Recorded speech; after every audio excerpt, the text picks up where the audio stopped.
Okay, boys, let's talk about if the Spurs draft Dylan Harper at number 2, which, according to most reports that I've seen and the sources around the league, it seems like the San Antonio Spurs will select Dylan Harper with the number 2 overall pick. So, assuming they do this, I want to look up what the lineups could look like if the Spurs decide to stay put at number 2, at number 14, and just draft and build internally, at least for next year. I'm going to give my reasons on why I think they will stay that route. I'll go over some scenarios or some mock trades that I've seen. And also just talk about mainly about how the lineup will look if we go the route of drafting Dylan Harper at 2 and then whoever at 14 and whoever at pick 38 or 39 in the round 2.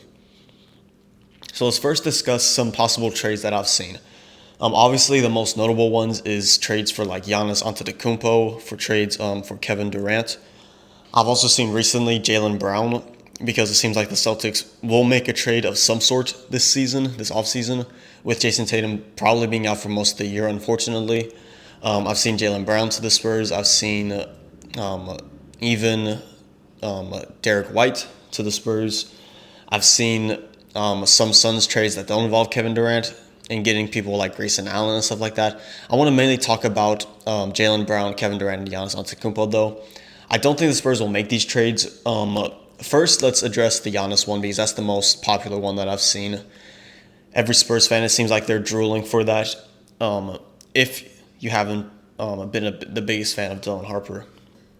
For me personally, I love the idea of putting Giannis with Wemby in the front court. That is a nasty defense, and it's just how are you going to stop them on offense? With Wemby clearing out the paint like Brook Lopez did for him in Milwaukee, just a hyper better version of that.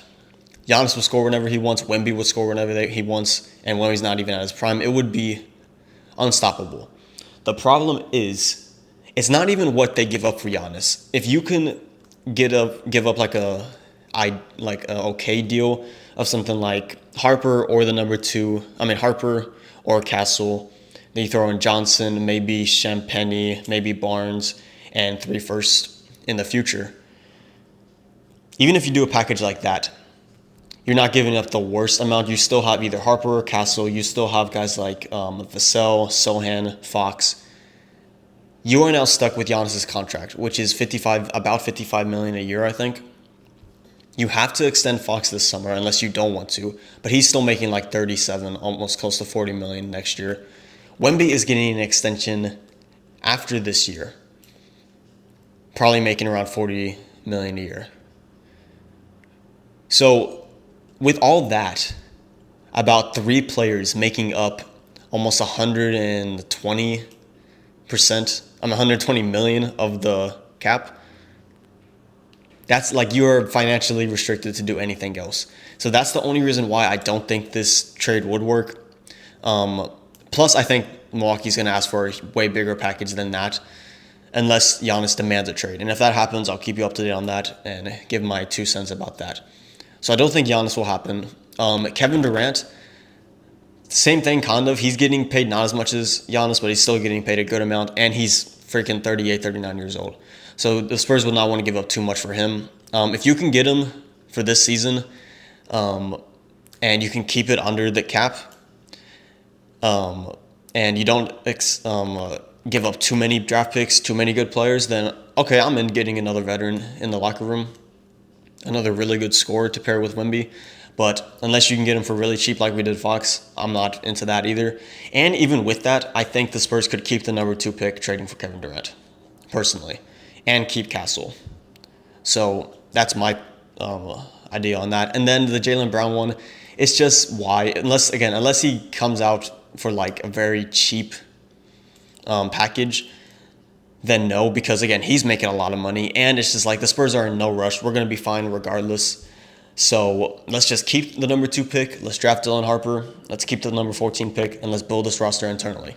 So with that being said, let's assume that the Spurs don't make any trades. They draft Dylan Harper at 2. You should draft Dylan Harper at 2 because he is the best player available. I think low-key he could be better than Cooper Flagg one day. He has everything. He's a mix. I see like James Harden in him. I see Cade Cunningham in him. He's a very crafty player, great dribble, not the super quickest guy, but can move and go through lanes with ease. He's a big, strong body, finishes through contact, great scorer. The only thing that could be polished is his 3-point shot, which he shot 34% from three, I believe, at Rutgers last year. And I think he shot like 39 or 40% on catch and shoot three. So that's encouraging that he can develop at least into a halfway decent 3-point shooter, like a little below average, I think he can become. And once he does that, like he's a good playmaker, not the best, but he's really good because he just draws so much attention as a scorer. He's a really good all-around player. Big combo guard, 6'6", can play the 2 if he gets his shooting down, can play the 1. So they should draft Dylan Harper at 2. And then with that, I always said the Spurs needed a wing and a big in this draft, assuming we would pick around 7, 8, and then 14.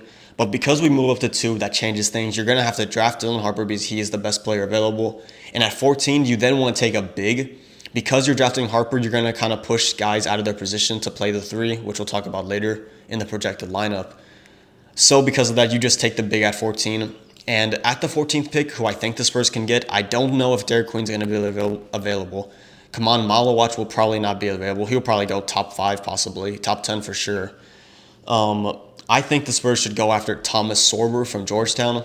6'10", 250 pounds, a big body, is a great rebounder, great defender. He's coming off a foot injury. I think he'll be ready for the season.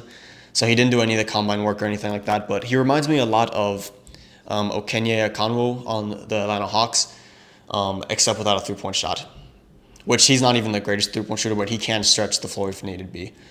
So I think the Spurs should take Thomas Sorber, someone to anchor the bench when Wemby is not playing, because we saw last year, if you watched any Spurs basketball, when Wemby went off the floor, their defense just completely collapsed. And it proves in the stats, like when Wemby's on the floor, we're a top 10 defense. When he's off the floor, we're like a bottom 10, bottom 15. So that would be very important too. Because I think the main 3 things the Spurs needed this offseason was 3-point shooting, rebounding, and defense. Obviously, with Victor Wembanyama, you can be lackadaisical on defense and still get away with it because Victor's anchoring the back. And you just need, for the defense of the Spurs to get really better, I think a lot of it's because we are young, but also it's because we did not have a solid backup big man last year. We had Charles Bassey, which didn't stay healthy, and even when he was healthy, he wasn't the best. We had tried Sandro Mamukelashvili at the center, but he's not really a center. He's more like a 4 in my opinion. Good offensive player, but not a good rim protector. We then picked up Bismack Biyombo towards the end of the year. He was a good veteran presence, good rebounder, but again, not the shot blocker he once was. And then we also tried even Jeremy Sohan at center, which, as versatile and as good as Jeremy Sohan can play at center at times, he's not an ideal backup big. So getting Thomas Sorber in there will definitely help the defense. And then everyone just growing up on the Spurs' young team, I think will help. Rebounding, obviously getting Thomas Sorber will help with that. This team, even though we're getting another point guard in Dylan Harper, is not very small when you look at like average height. I believe the average height for the NBA when you take it across all positions is like 6'6", 6'7". We would be at like around 6'8" average height. And yeah, Wemby does bring that up a lot, but because we're drafting guys like Dylan Harper, because we have guys like Stephon Castle who can play the point guard, but they're big point guards, like they're 6'6". So they're big, basically like a wing-size point guards. I feel like that would help, obviously, with rebounding. And then 3-point shooting, yes, if we draft Dylan Harper and Thomas Sorber, we would still be a performing 3-point team. We would be below average, I believe, just below average, assuming everyone shot their same mark they did last year. But hoping guys like Stephon Castle can develop a little better. Jeremy Sohan has had clips of him getting his mechanics down a little better. So if like Sohan can just get a little better, if Castle can shoot a little better, if Fox can just shoot a little better, like he did a couple years ago with the Kings, if Vassell, because there's not so much pressure on him with Wemby and Fox and Harper and Castle now, if Vassell can become more of a spot-up 3-point shooter, hopefully his percentage can go up to like an elite level. Harrison Barnes is coming back. He was our best 3-point shooter last year. And we have guys like Branham who, if need be, bring him on. He's a good 3-point shooter. Guys like Keldon Johnson, who did shoot well from 3 early in his career, but has regressed basically every single year since then. Hopefully he can get back to at least decent form. I think he shot like 29% last year. So with that being said, if we draft these players, Dylan Harper, Thomas Sorber, we keep most of our guys. And at the 39th pick in the second round, we pick up like a wing, any wing available at that point, preferably a 3-and-D guy. I don't think Rasheer Fleming would be available at that point, but if he is, take him. Someone like that. And then we'd have like 2 roster spots open after that. In free agency, you can pick up some veterans. You can maybe pick up CP3 on a very cheap deal if he wants to come back for that veteran presence in the locker room, like a player coach type role. Heck, even bring back Bismack Biyombo to play the backup center. So with that being said, I think the lineup would look something like this. Yes, you have the obvious ones like Fox and Wemby are going to start no matter what. Fox is going to start at point guard. Wemby's going to start at the 5. Wemby can play the 4, but I think it's better for him to play at the 5. And then Fox played at the 2 for a lot of last year when he was on the Spurs with Chris Paul being the number 1. That really didn't work. So Fox is the 1, Wemby's the 2. How you build a team around that after, at least the starting 5, is honestly on preference because you have guys like Dylan Harper and Stephon Castle who are really good, but because of their lack of shooting, you don't necessarily want them in the starting lineup. For me, I think the lineup would look up something like De'Aaron Fox at point guard, Devin Vassell at shooting guard, Champagnie at the 3. When Champagnie started for us early in the year, I think he was really good. He's really good at just spot-up shooting and then a big, long defender on the defensive side and just a big body to get in there to give rebounds. I think he's best suited at starting and be like the first guy to come off because we just need that shooting desperately in the starting lineup, especially with the 4 being Sohan. Sohan's not a good three-point shooter. You have guys like Sohan and Fox in the starting rotation. That's why you want guys like Devin Vassell, Julian Champagnie shooting, and then Wemby, who can obviously stretch the floor at the 5 position. With that being said, the backup starting or the bench would look something like Harper, your backup point guard, Castle, your backup shooting guard. And again, they're basically both 2 guards, so you can interchange them. Keldon Johnson would be pushed down to the 3, which I know he's not that big. He's 6'5", but he is a big, strong body.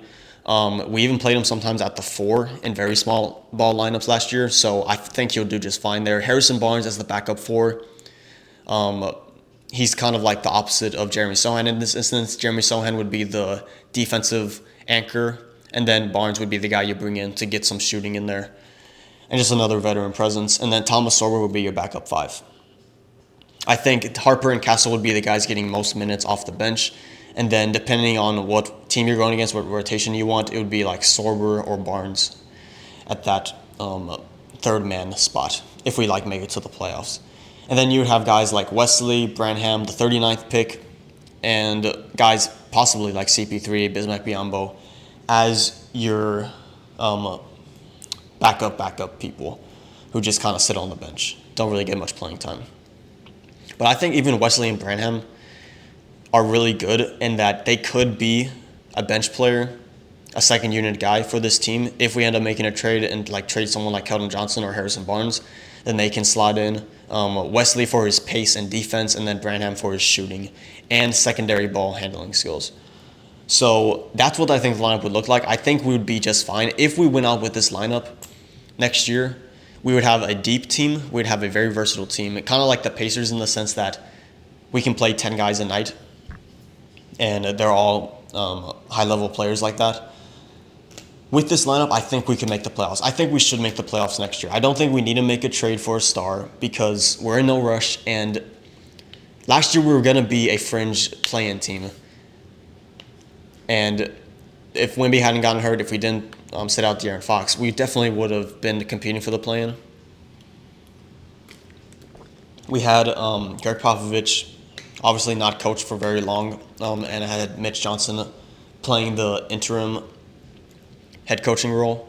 So with a full offseason with Mitch Johnson and this team, you have a full offseason with Fox getting used to Wemby and the other guys.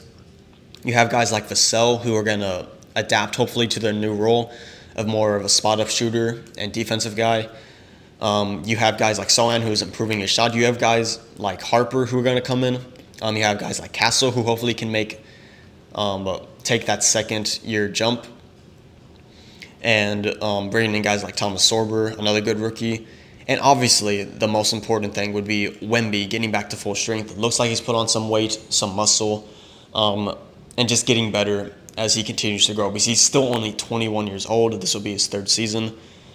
You're hoping he makes that other jump to where he's like elite level. I think he was like top 10 player level when he was playing last year. So hopefully he continues to grow and hopefully cement himself as like one of the best guys in the league next year. And yeah, so that's my take on it. Let me know down below what you would do if you're the Spurs. Would you trade the number 2 pick? Would you draft Dylan Harper and just work with what you got? What do you think about this lineup? Could be different. What do you disagree with, agree with? Let me know down below.